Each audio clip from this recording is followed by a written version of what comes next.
The questions you always had. The answers you were never given. The place to seek the truth. Welcome to Veritas. Ladies and gentlemen, today we have a truly special guest returning to our program. A man whose extraordinary experiences have captivated the UFO community and captured the attention of government officials, researchers, and individuals from all walks of life. First featured on Veritas Radio in 2013, his initial interview has since become a classic in our archives. Now, a decade later, we are excited to welcome back the remarkable Chris Bledsoe. In 2007, Chris's life took an unexpected and dramatic turn. As a devoted family man and successful business owner, he was on the brink of despair after losing everything in the financial crisis and suffering from a debilitating chronic illness. It was during a fishing trip along the Cape Fear River that Chris experienced an encounter that would forever change his life and the lives of those around him. As Chris cried out to God for help, a UFO suddenly appeared, curing him of his illness and setting him on a path of awe-inspiring experiences, spiritual awakening, and transformation.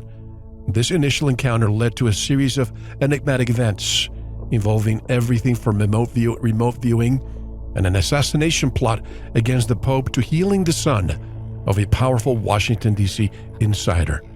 Chris's incredible journey has attracted the interest of U.S. government, CIA, NASA, MUFON, and a network of professors known as the Invisible College.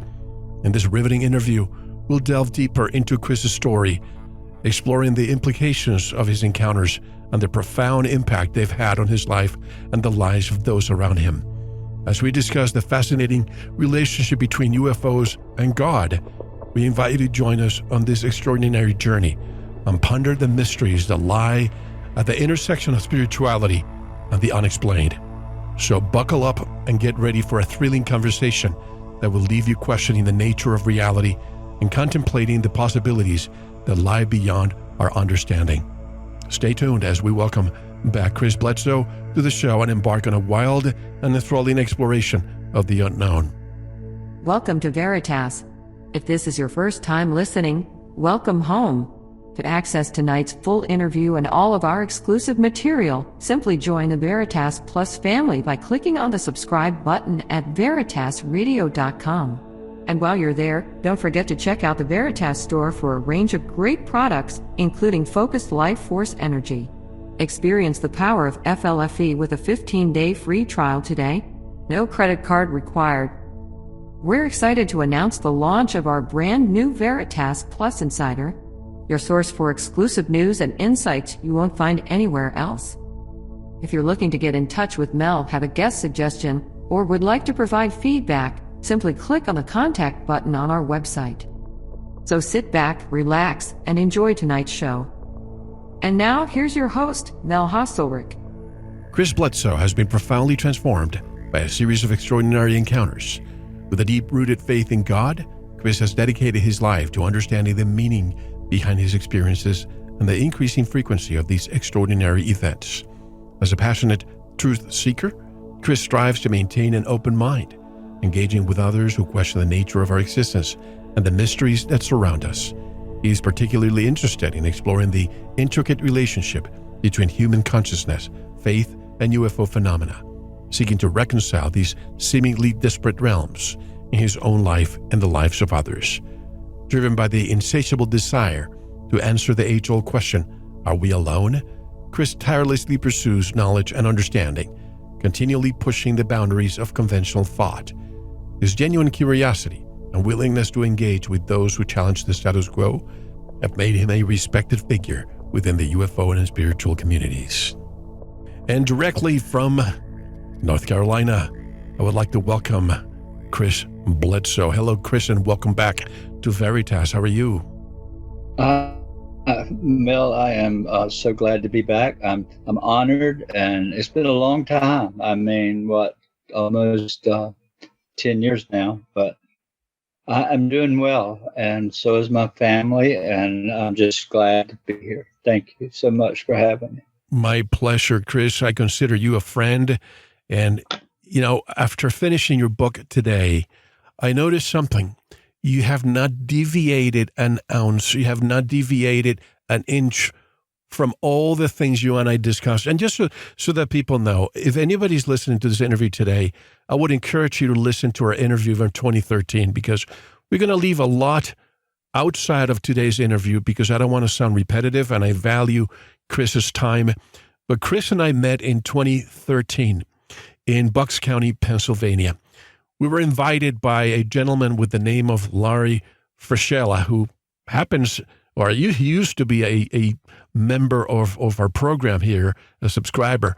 And he called me and wanted to invite me to that event with 200 of the who's who in the field, scientists, people from all walks of life. And it wasn't until the second or third night, I believe it was, James Fox literally grabbed me by the arm and said, I need you to come and meet this gentleman and his wife. And he introduced me to Chris and said, you ought to interview Chris. I think that was one of the first interviews that you ever did, Chris, right? Yeah, it sure was. And really one of the last. I did very few after that until 2019 or 2020. I actually started back doing a few then.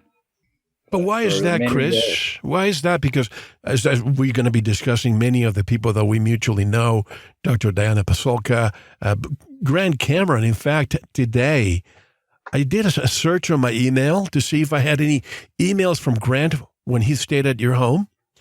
And I found a bunch of them, including the transcripts of the regression hypnotherapy that I'd like to discuss with you, too.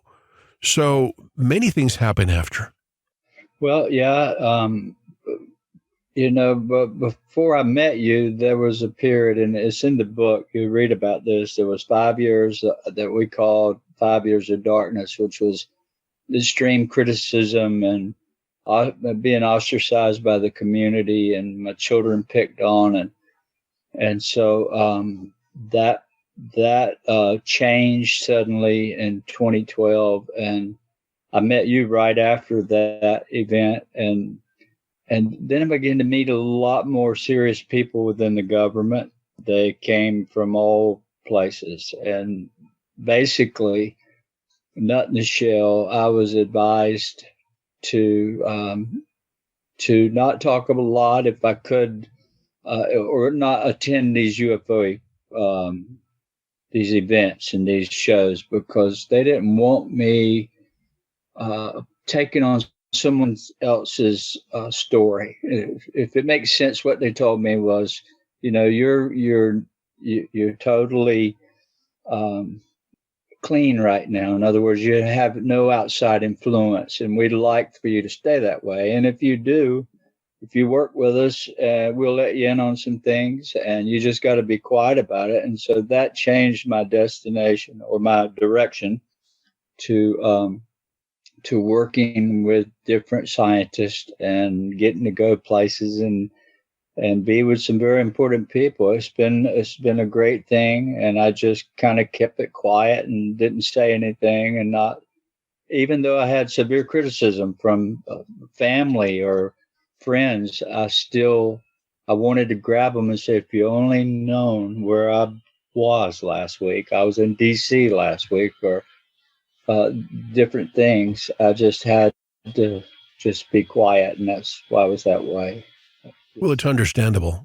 You live in the middle of the Bible Belt, and, it's customary for them to doubt. They think that, have they told you that they think this could be a work of Satan? Oh, yeah. That's what was when I came home in 2007, January 8th, 2007, and I started talking about this, my Crohn's disease was gone.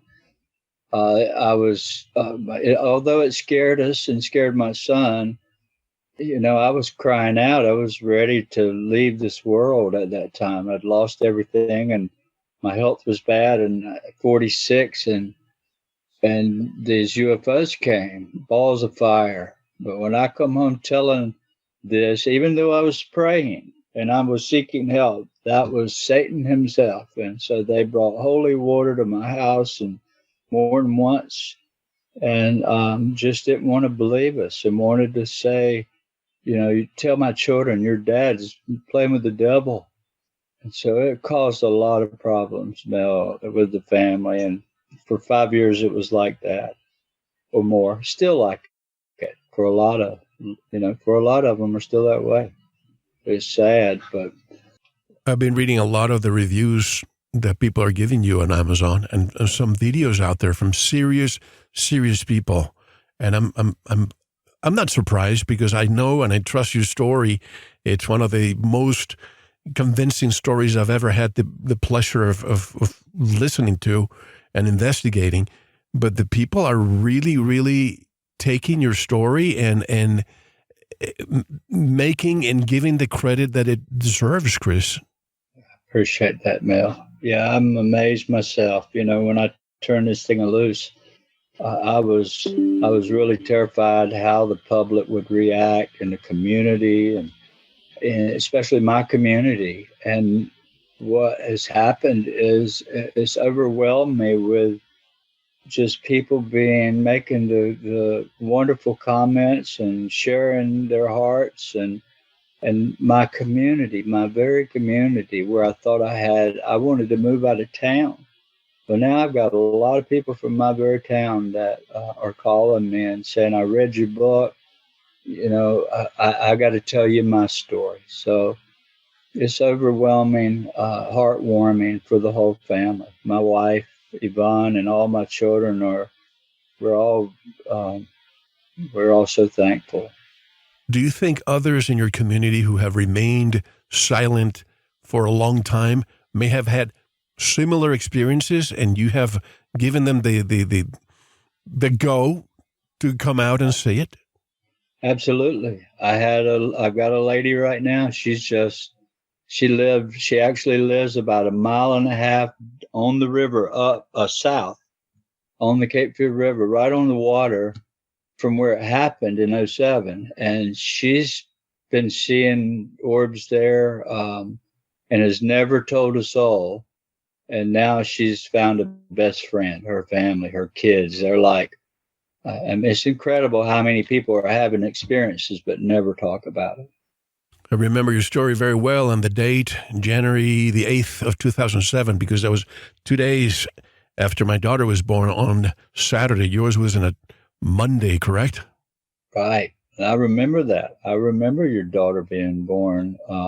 You talking to me about it back then, and it was, this stuck out for me. So the people that may have not listened to our interview before, I just want to give them a couple of minutes of a recap. You suffered the consequences, as I did too, as many other people who were in business with the financial crisis 2008. We all lost a lot, but particularly you were losing your health. Stress was consuming you. You had Crohn's disease, and then all of a sudden you get a call to, I believe it was somewhere in the coast of North Carolina, to do a job with your son and some other colleagues. And then you decided to take the afternoon off to go fishing, right? Give us a couple of minutes of a recap.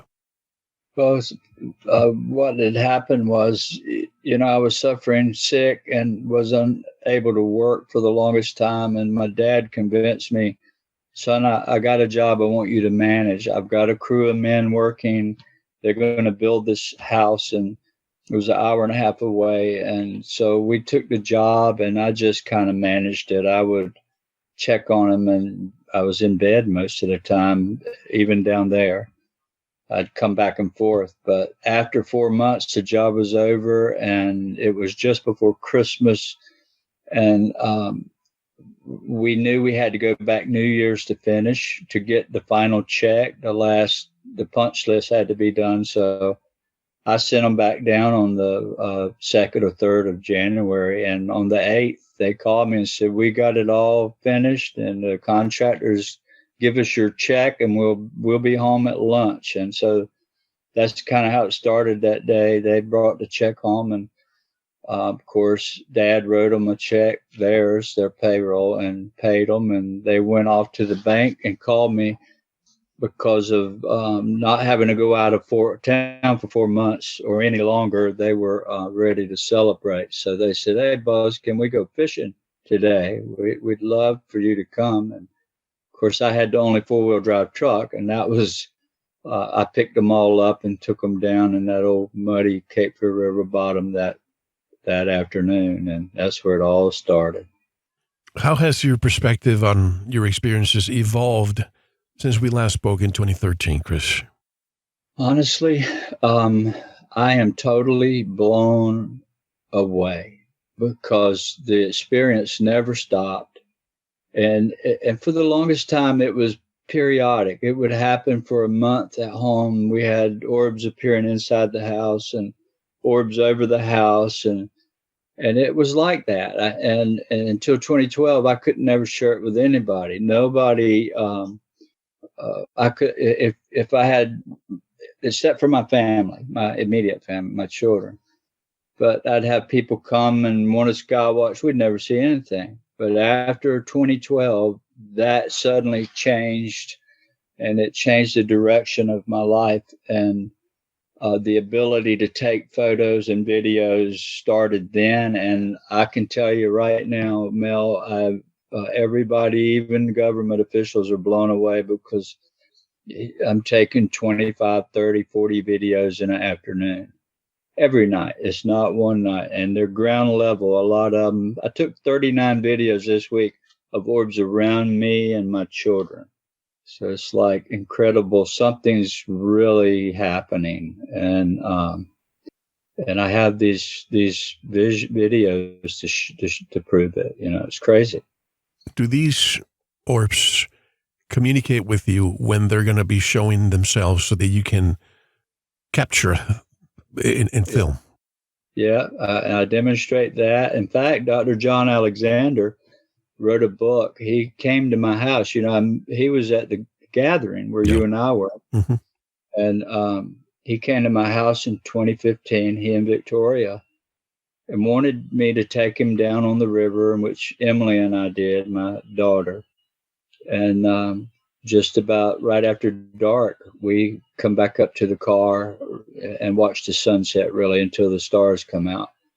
And I told him, I said, John, they're here right now. And because I could hear them, they do communicate. They communicate telepathically. And I demonstrated that. I said, John, they're here. And within 10 seconds, it appeared above us and flew away. And so he wrote a book called Reality Denied, and the whole second chapter is about he and I and Emily and Yvonne on that. And what was really striking to him, and he says this over and over, that the temporal connection, how I knew in advance, and but it's because they're talking to me. I can hear them through this telepathic communication. It's really amazing, but it's like visions. Like I see if I'm looking and talking, having a conversation with you, suddenly my whole brain shifts into the phenomenon, and it's like, hey, we're here right now, and I feel it. It's instantly that sensation, that vision comes with the feeling, and that's how I know they're there. It's like they're outside sending a message, and I've shown that on film many times. In your new book, UFO of God, you discuss the increasing frequency of your encounters. What do you think is the reason behind this? Well, I can tell you, and it's in the book, in 2019, at the worst part of my sickness, I walked out my back door, and I live in a little cabin on a pond. It's just a little 800-foot cabin on a 4-acre pond. And when I opened the back door, I'm right at the water, 6-8 feet from the water. Well, this brilliant orb appeared about 300 or 400 feet up and came spiraling down through the trees on the other side of the pond. And it's bouncing up and down about 10 feet, shifting from white to red to yellow. And suddenly, after sitting there a second, it starts towards me, and I just dropped to my knees, and I said, I'm not afraid. I'm not afraid. And it came up within 25 feet of me, and I pulled my phone out and I fumbled through it and tried to film it, thought I was videoing it because I finally got there. I didn't want to take my eyes off of it. At the same time, trying to find video with my left hand, and I found it, and I'm sitting there pointing at it, and for 5 to 8 minutes, just putting on this light show. And the minute I looked up to see how the recording was going, I was so thrilled, thought I was recording. I noticed I didn't hit record. So when I did, this being knew what I was going to do before I did it. It knew my thought. They all know your thoughts, I can tell you. So the minute I hit record, it went out. It just vanished. But then suddenly it flashed me. And so for the next 18 minutes, I filmed that orb still sitting there. It just wasn't showing off in its glory like it was without filming. So it was almost like I was just completely worn out. It was the weirdest thing. I drug myself into the house. Of course, I had, RA was really bad at that time, and I crashed. But when I got up the next morning, it was like, oh my God, what just happened to me? I knew it talked to me, it spoke to me, all the images started coming, and it started telling me that they were going to reveal themselves to the world. They wanted to be known that an awakening was coming, and they were going to, they also said trouble's on the way, warn the people that trouble's coming, to lock your doors. And so immediately I had interviewed, since I'd talked to you, I don't believe, maybe once, maybe twice, but very little to none. So I just started calling podcasts, the last ones that had reached out, and I said, I'm ready to talk. And I did 10 interviews that year. And I was in San Francisco in February of 2020, and giving that same message. And when I got home, COVID hit. I didn't know it was COVID, but I knew I was warning trouble was coming. So, and this being said, tell what you know, and we're going to help you with video and witness. And at that point, the videos took off to suddenly it's on the ground now. This orb that came out of the tree, out of the sky to the pond, they're doing that now in huge numbers. It's just increased exponentially since then. And so many scientists have been here, and academics and people alike, and have witnessed this. Some groups of 20, 25 people or more. So it's changed a lot of lives, and it's incredible. But why, I don't know, other than they want to wake us up. Why you, Chris? Do you ever get an answer to that? Why Chris Bledsoe and family? I've been asked that a million times, and, I don't know why. I'm sure they had plans for someone, but it's been the worst. It's been a burden. It's nearly killed me this whole 16 years. And it's really turned around, since I released this book, and my health got better. But I don't know that, Mel. I wished I knew. And it's definitely not about me. It's about something that's real, that wants us to know it, and they're going to prove it. Definitely. Well, I think it's a lot about you, Chris, because I think that they're using you as a conduit. I remember our conversation, how you killed the biggest bear, the record for the year that you killed this biggest bear. And after the event happened, you feel sorry for every animal that you killed indiscriminately before. So obviously something happened, something has downloaded onto you that you are now serving kind of as an ambassador. Well, yeah, I guess you could look at it that way. Yeah, I'm in the Boone and Crockett record book for killing one of the largest black bears in North America at that time. And but I feel like I might have shot somebody. It bothers me that bad to think about it anymore. At that time, I was a proud sport hunter, a big guy, just killed innocent life, but I didn't think that way. But now I don't hurt a bug. If there's a bug in my house, I pick it up and take it outside. If it runs from you, it don't want to die. And that was something, my experience, changed in me. It transformed me to a different human being. I'm not the same person at all I used to be. I'm sure that your story has garnered good attention and probably bad attention. And I'm not going to say that government is bad attention, but you have received a lot of visits from, dare I say, not questionable, but can you share some of the stories of these people luring you to information that the mainstream people are not aware of and you have been exposed to that? Absolutely. In fact, when it first happened in 2007, I reported it, and of course, MUFON came and did their investigation, and they got me involved in a couple of MUFON meetings back then, and I went to a few of them, 3 or 4 or 5, over about 5 years a period, or 3 years, the first 3 years, and those people are beautiful people, but some of them, they were so paranoid back then because the Men in Black show was out, and my kids were terrified. The government's going to come with the Men in Black and kill us all. We just were terrified. And so in 2008, after June, July, here comes a NASA scientist knocking at my door, and my kids called me, "Dad, there's this big guy for NASA here," and they were terrified. And I'm like, "Well, tell him to hang around. All will be okay. I'll be home in a little bit." Well, that turned out to be one of the best friends I ever had. He was like a father figure. He died in 2020. He was 2021. He was coming here to have Thanksgiving, he and his wife.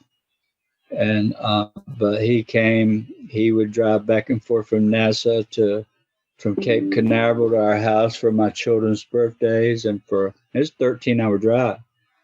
For my daughter's college, she'd do recitals and her graduation. And so I saw a different side of these people because I was terrified. I was terrified to start with, but he goes over to my dad's, knocks on his door without me knowing, and pulls his badges out and said, "You need to believe your son. I'm telling you, it's all real, and he's telling the truth." And he didn't have to do that, right? But it changed the dynamics in my family. And after I met Larry, the highest level in the government started coming, CIA and NRO and all these people. And they did basically the same thing. When the community was harsh on us and making fun and giving my children a terrible time, and it was these government individuals that would come and say, "Call all your friends to your house tonight, my children. Call all your friends over. I want to have a talk with them. If they don't believe you, they doubt you about your father, I want to talk." And that's in the book where Jim Semivan does that. And it just was heartwarming. And it gave my kids vindication. So my experience with these people have not been bad, other than a few, they were following directions, I guess. But these high-level guys came around and are still around. And they, I have nothing bad to say about my experience with the government at all. It's all been really positive for the most part. Well, that's great. That's great, because I have a story that I haven't talked about for 15 years now. And it's not that it's similar to yours, but the people that were involved were not treated as kindly as you have. And it has to do with orbs. It has to do with us from the future. It has to do with many things that I'm not allowed to discuss yet, but I will in the near future, because you are giving me the fuel to do that. And that's why I ask you, if these orbs communicate with you and they tell you, "You're ready to start filming, go ahead and do it now," because that's exactly what happened. But I'm going to be jumping around, not in chronological order. Larry Frischel, in case people wonder, who is this individual, mysterious individual that gathered 200 people of the who's who in the community that we discuss here? Well, he was a wealthy man who made a lot of money in finance and decided that, he was into all these topics. He listened to my show, to your story, and apparently a lot of his friends would just Oh, they don't believe him. And he said, you know what? I'm going to prove you all wrong. I'm going to bring the brightest of the brightest into this event, and you're going to listen to what they have to say. And I guarantee you that you're going to leave with a different perspective. And I think that's what he did. Now, the question is, how did this evolve? Because a lot of connections were made there. I interviewed a lot of people like you from that event. But in 2015, he called you, I believe, and he's very connected with government and business. And there was a young man, a young boy, who apparently had a terminal disease. Yes, can you share that story? Yeah, it was July the 4th of 2015. It wasn't the 4th, it was like the 2nd or 3rd that week. And Larry calls me and says, "Hey, Chris," he said, "what are you doing this week?" I said, "Well, that's, the 4th of July is Friday. I think it was Friday. And my kids are coming home from college, and we're all going to cook out and have fun and spend the weekend together." And he's like, or we were going to go somewhere on vacation. We hadn't made our mind up. And he's like, "Well, I know of a young boy that has mitochondrial DNA disease, and it's a death sentence. He is 12 years old, and he was given a make-a-wish, which means he has about a year to live. They didn't think he would ever get to 13. And he has a feeding tube, so he's unable to eat. That disease doesn't allow his stomach to digest food, or he would throw up profusely if he ate food. And his name is Brandon, who I really love, this young man. We trade text all the time. In fact, I'm going to spend, Yvonne and I, a few days in May with him and his mom and Jim and Deb. That's great. So he says, "Well, this child his mom's a doctor and his grandpa is a famous cardiologist in New York, and they've exhausted all the resources to try to help him. And they have a lot of resource. I mean, they've got anything that could be available to help him, at their fingertips, and nothing seemed to help. And I would like to try to get you up there and see if you can help this child." And I said, "Well, can it wait the next week? It's 4th of July. He said, "No. What's more important, this child's health or, a party?" I said, "You got me there, Larry." And I said, "Okay, send me a plane ticket." So next morning, Larry's persuasive. Yeah, you don't tell him no, that's for sure. So the next day, I'm in Washington D.C. and he picks me up from the airport, and we drive downtown, and I think it was Arlington, Virginia, and where these old white houses along these oak-lined streets, and all the 4th of July stuff out. And I was terrified, Mel. Absolutely had no idea what I was doing or how to help anybody.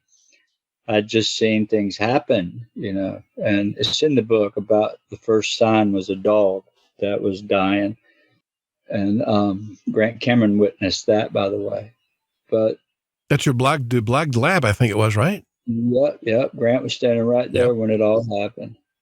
But so we got there that afternoon, and I met Brandon and his mom and dad, and they were all into wanting to hear about me more. And, I'm trying to hear about Brandon. So I had to tell my story. And little guy, he was just so frail, and he was just never complained. You could see his pain on his face, but he was so into hearing me, and I felt so ashamed, because I didn't know how to help him. And so I was sitting there praying the whole time, "Lord, what I do? How did I get myself here? From, a sick person on the river crying out to God, to now I'm in Washington, D.C. with this young boy that really needs help." And I heard this something speak to me that said, "Just hug him. Just hold him close and hug him." So right before we went to leave, I was so shy about doing that. I didn't know what to do. So I waited until it was about 12 o'clock that night before we were going to leave. And that gave me the chance to hold him and hug him a minute. And that later that night, we went to a hotel, and I had given them my phone number, and his mother calls me at 1:00 in the morning, or 1:30 maybe, and says, "This child has eaten 2 plates of food."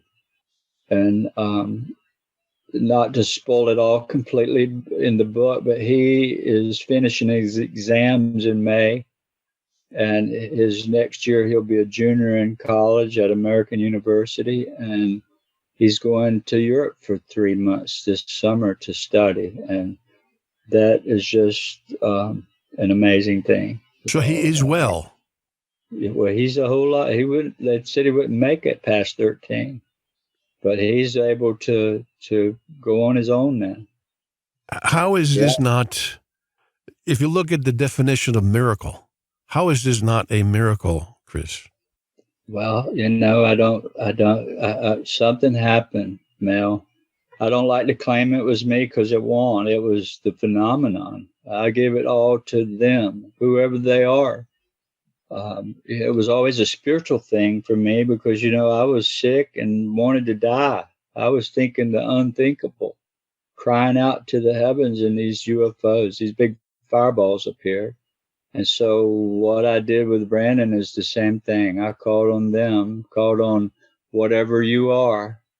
You help me. Can you help this child? And undoubtedly, they decided to do that. And so my little buddy, that's a lifelong friend now, is having his life back.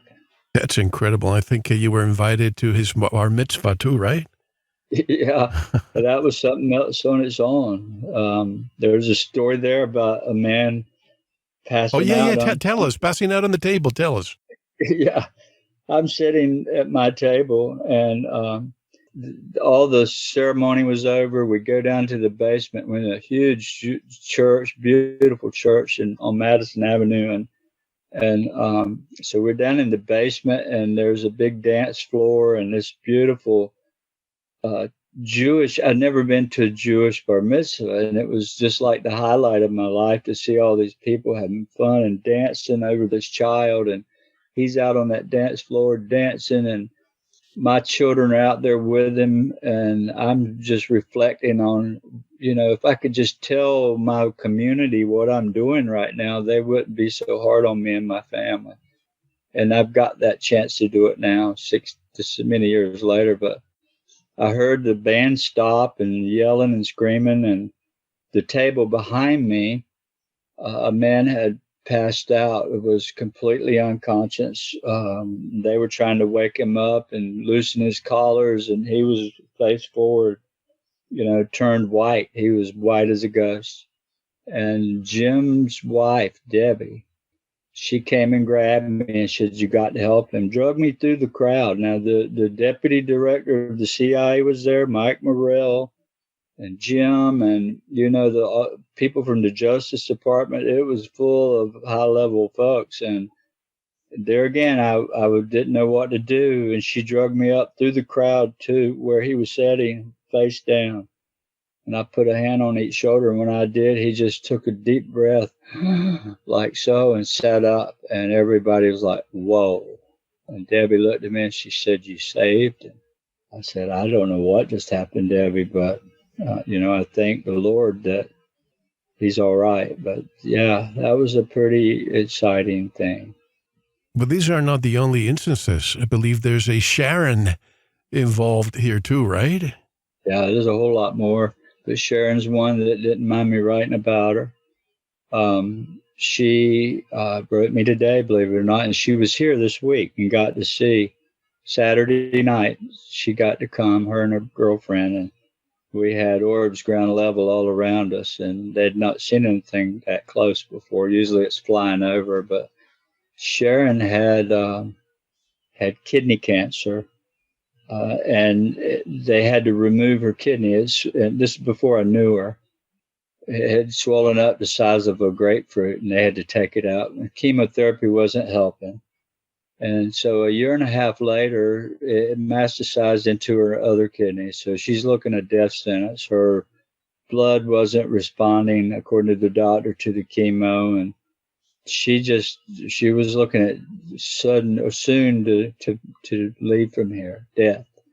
And I was invited by Southern Baptist College to come speak at a barbecue restaurant in a private room to a group of the students, and that turned into be quite a show. You'll read about that in the book. They set me up and tried to make me look bad, and it was really a hit job. And so the whole audience there got mad and walked out. They took me and left. The students did, and we ended up at and I don't know any of these people, right? So they actually turned on the guy that invited me, and they wanted me to talk. They didn't want to hear him cut me off and try to make me out to look like I was dealing with the devil. So I ended up at one of them's house that night with a whole group of people. There was a dozen people there, and little lady from one of the most beautiful ladies. She was 80 years old. She was there. So I'm sitting in a chair, totally strangers in front of me in Kinston, North Carolina, 2 hours from my home. And as I was sitting there, I noticed this young lady sitting on the couch, and her shoulders were slumped down, and she was almost laying down. She was she looked so unhappy. And I kept looking at her, but she never spoke. And everybody's asking me questions now because we had just left the barbecue restaurant. So 20 or 30 minutes into it, I got to talking about my father, who had just had a miraculous healing from kidney cancer. Chapel Hill told us he was going to die, and actually Duke University told us he was going to die from it. And I started, calling on the phenomenon. A miracle happened, and all this cancer was gone. And this bright orb appeared above us in front of my whole family that day when we got that news. So I'm telling that story in this room, and Sharon suddenly jumps up and sets up an alert. And she said, "I just knew you were going to say that." And then she began to tell me I've got kidney cancer and all what was going on. And all of a sudden, a lady let out a yelp, and then another one, and then somebody said, "I saw that." And so the whole crowd is pointing at me, and I'm sitting opposite from everybody, in a chair against the wall. And they were describing this light that was dancing above my head like an orb. And so it turned into this Miss Jones. She's 80 years old. She runs and she jumps out of her chair and runs and hugs me. And she said, "I just got to have a hug." And it turned into like a love fest, you might say. Everybody was so kind and loving. And that was Saturday night. Sunday morning, I got up. I walked out to feed my chickens. I had 40 at that time. And I reached in a chicken coop, and I would get, 30 or 40 eggs a day from those hens. They'd lay an egg a day. But one of them was tiny and was a perfect kidney. I'd never seen anything like it. And so immediately I called Sharon. I said, "Sharon, I believe something's happened with you. I just found a sign in nature. I think you're going to be okay. Don't worry no more." So next day she's had a scan at Duke University. She goes up there, and her kidney cancer was gone. She didn't have it anymore. And her blood platelets and all changed. So a miracle happened with that young lady, and we're still very close friends from now till now. How does the scientific community explain this, especially doctors, after they see these patients all of a sudden go in what they call remission? Yeah. Well, I know her doctor went to Facebook posting a miracle had happened, because she was totally unresponsive to chemo and had like 6 or 7 marble-sized tumors in her kidney. And she goes in for her scan, and there's nothing there, and her blood is perfectly fine. And so he went to Facebook, I'd have to say, and was saying that. Sharon shared his Facebook with me. That's how I know that. But yeah, it's always amazing uh, and I could tell of stories overseas where things happen long distance in Australia and other places. There's no limit to this phenomenon. There's so much to explore, but I remember that you did not discuss the lady back when we did our interview, because most people just wanted to hear about the story of missing time and the river and so on. But now you're talking about the lady. Can you explain what happened and what it was? Yeah, well, in 2007, when it happened, that's when the darkness came over my family from the community, and we were ostracized. And so 5 years, fast forward to 2012. It was Easter of 2012, the Saturday night before Easter. And I was so depressed. My children come home crying every day, and their classmates would laugh at them, and they get laughed at in the halls, and there was no relief. I could not. Everything I did made it worse. Because of your story? Yeah. Yeah, because Discovery Channel had done a show, told me, "We will vindicate you." It was MUFON, actually. There's a hit Discovery piece. filmed it, and that was a hit piece on us and made me look like a liar. They used no witnesses. There were many. They used no evidence. They had evidence. And so that turned the whole community at me as a laughing stock, and it spilled over on my family. And I'm out in my yard Saturday night, 2012, just before Easter that night, and I'd had enough. And I yelled up to the heavens, "I quit. You've made me into a laughing stock. Why? You came and you helped me. I don't have this sickness anymore, but it's worse. Now my family is persecuted because of me, and I'm crying this out to the sky, and I'm being honest, right?" And so I went in and I said, "I quit. I'll never speak of you ever again." Every time I tried to get a picture, it would vanish before I could mash the button. Every time I tried to share it with anybody outside my wife and children, it would disappear. It wouldn't let me take a picture. It wouldn't let me share with anybody. I couldn't bring visitors over to see it. It was just elusive, but I saw it all the time, and so did my kids. So Saturday night, and I had to say that because this is when it changed, when everything went into high gear and overdrive. I cried out, "I'm done. I'm quitting. I'm not talking about it." So I go to bed, and at 3:00 in the morning, because it's Easter, my wife was staying in my daughter's room up in the front part of the house where all the bedrooms were, because my boys, 3 boys, would always have a half a dozen kids over. They came over with video game machines and TVs in their hand, flat screens. That's the funniest thing. They'd all set up and have one room full of gamers playing and talking. And so mom's doing her, job of protecting our daughter from any promiscuous boy that might be there. Right. So I'm asleep in my room by myself at 3:00 in the morning. And I say 3 because I heard this thunderous voice, and it was the loudest, most deepest human voice sounded human that I'd ever heard. It was like "Arise," and I heard it, and it scared me extremely bad. And I jumped up from laying down in my, pajamas, and I sat up in the bed, and it was totally dark in there. And I looked, and the clock said 3:00, and I said, "Who's in here?"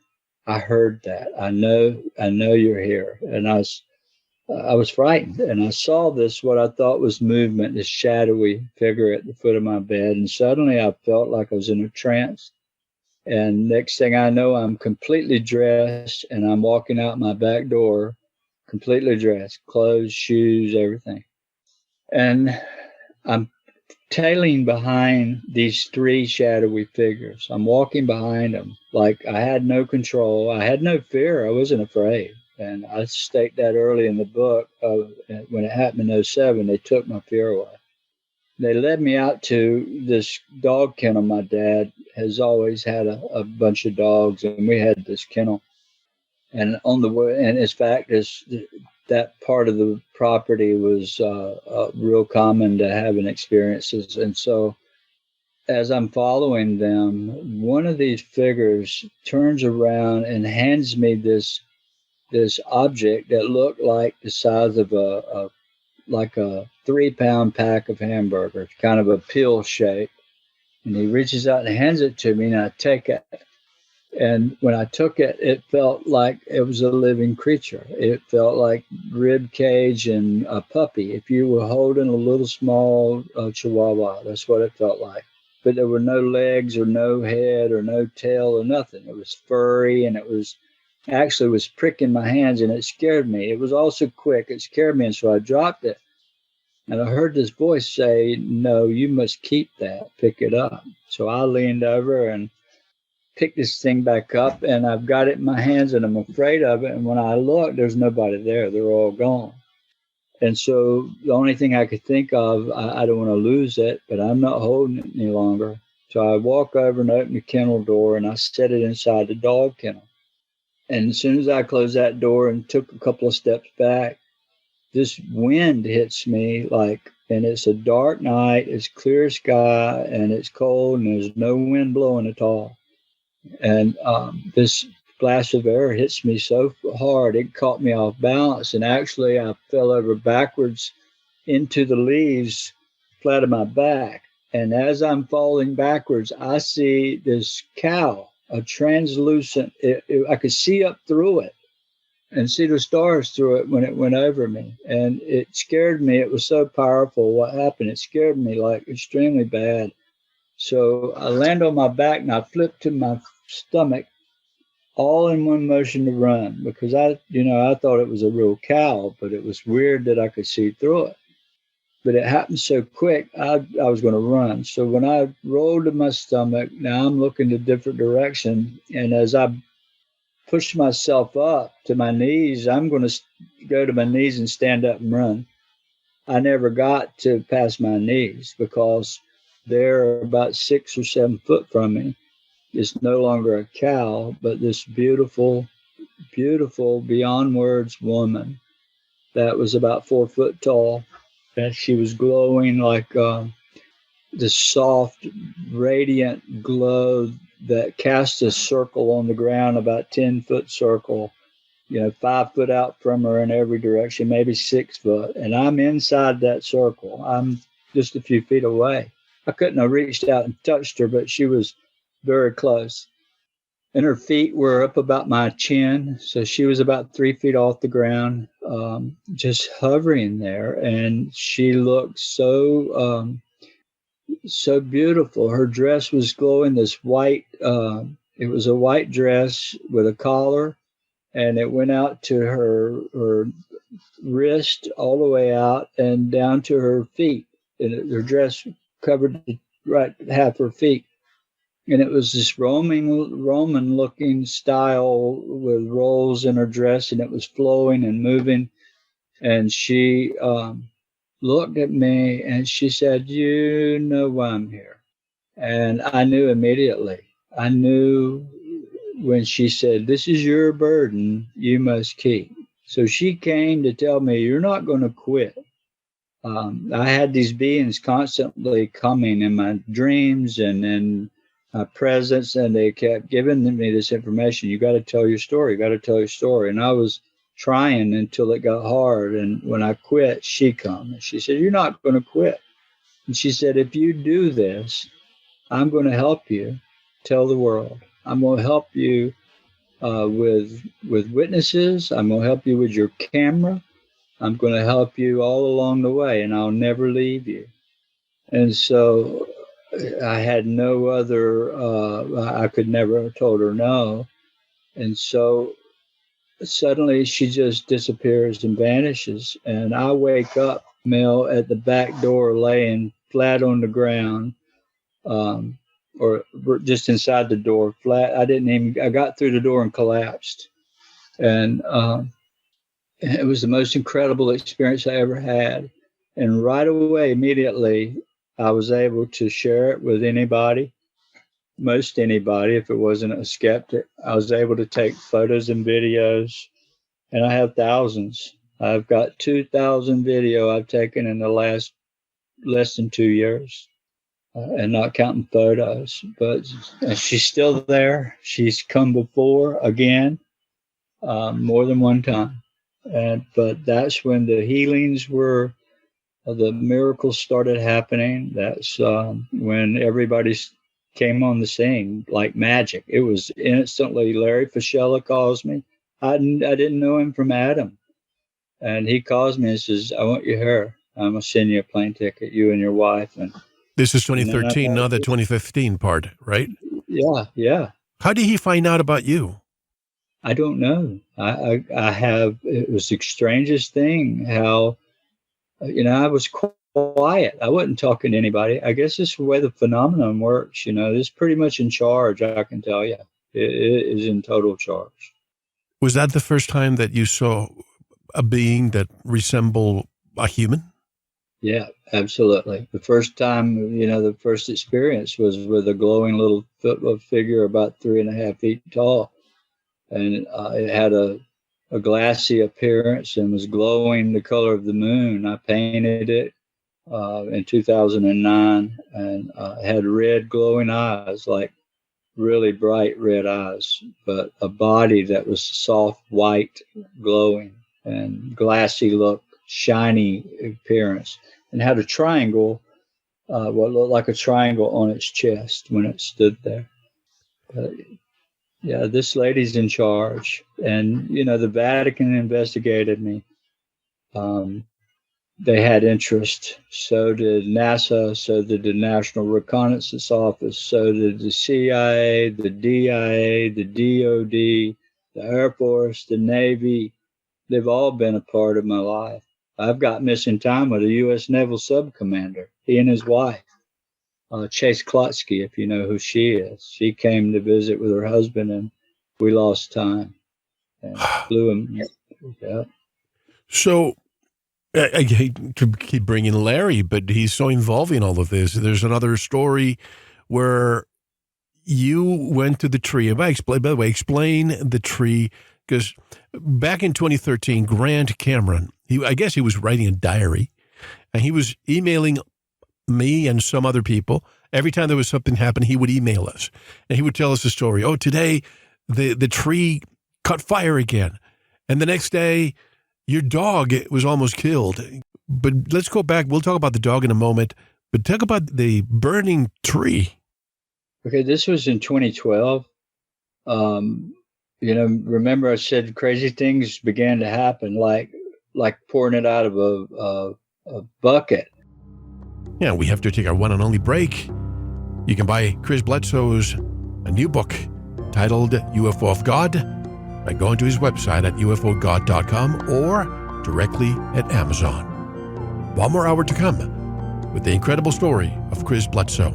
This is Mel Hustlerick, and you're listening to Veritas. Thank you for listening to the first part of this important Veritas interview. To listen to the rest and all of our exclusive material, proceed to the Veritas Plus members section or join the Veritas family by subscribing. Click on the subscribe button at veritasradio.com. Don't forget to visit the Veritas store for Focus Life Force Energy. Get a 15-day free trial of FLFE today with no credit card required. And if you want to get in touch with Mel, want to be a guest on this radio program, have a guest suggestion, or have feedback, just click on the contact button on our website at veritasradio.com. Now proceed to the Veritas Plus members section or subscribe to listen to the rest of the interview. You don't want to miss it. Thank you for listening to Veritas. Because you don't want to believe, you want to know.